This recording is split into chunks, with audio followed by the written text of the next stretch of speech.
Koalisi Perubahan solid akan terus menyongsong 14 Februari.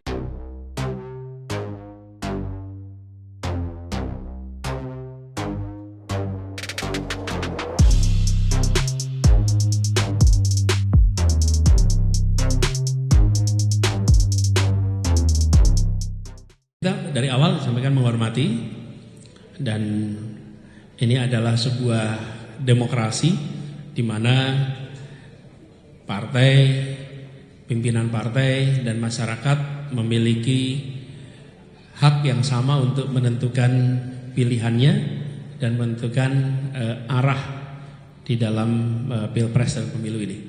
Jadi kami menghormati, kami menghargai, dan Koalisi Perubahan solid akan terus menyongsong 14 Februari 2024.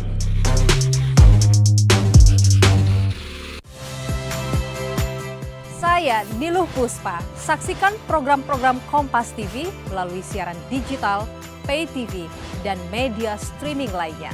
Kompas TV, independen, terpercaya.